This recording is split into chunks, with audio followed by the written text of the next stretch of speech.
নমস্কার বন্ধুরা, 16 আনা কিচেন উইথ ভিলেজ ফুড রেসিপিতে আপনাদের সকলকে স্বাগত জানাই। আশা করছি আপনারা অনেক ভালো আছেন, আমরাও অনেক ভালো আছি। আজ গাছের কচি সজনে ডাঁটা দেখতে পাচ্ছ, খুব সুন্দর কচি কচি, খেতে কিন্তু দারুণ স্বাদ হবে। এই সজনে ডাঁটাগুলো দিয়ে একটা নিরামিষ চচ্চড়ি করতে চলছি। আপনারা প্রথম থেকে লাস্ট পর্যন্ত পুরো ভিডিওটাই দেখতে থাকুন, আশা করছি আপনাদের ভীষণ ভালো লাগবে। আমরা কাটা শুরু করে দেই দুজনে মিলে।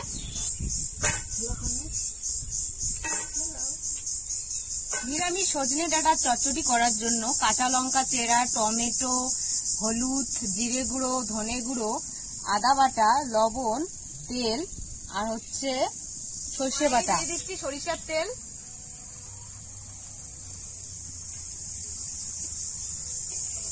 কাঁচা লঙ্কা চেরা, এখন দিয়ে দিচ্ছি সজনে ডাঁটা,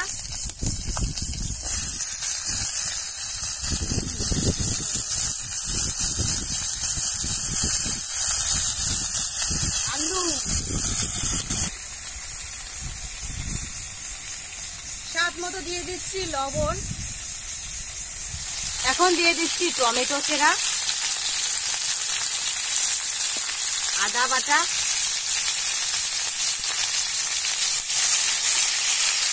হলুদ গুঁড়ো,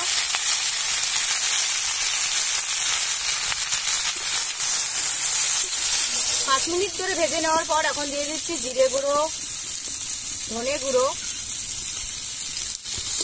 আবারও 1 মিনিট ধরে ভেজে নিব।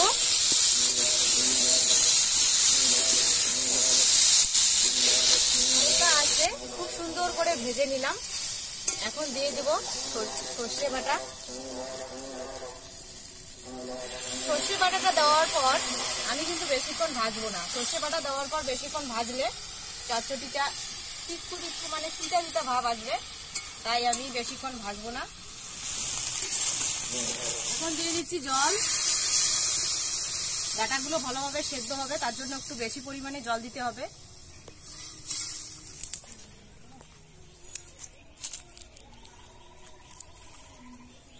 সজনে ডাঁটার চচ্চড়ি একদম পারফেক্ট রেডি হয়ে এসেছে। দেখুন খুব সুন্দর কালার এসেছে। এখন নামিয়ে নেব।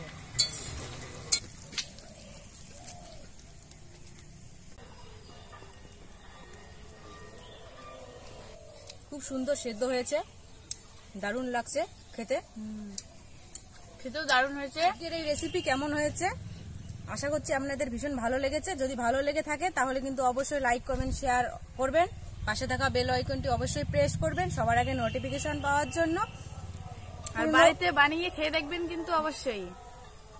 পুরনো বন্ধুদের পাশে থাকার অনুরোধ করছি, নতুন বন্ধুদের স্বাগত জানাচ্ছি। ভালো থাকবেন, সুস্থ থাকবেন। দেখা হচ্ছে নতুন কোনো রেসিপি নিয়ে।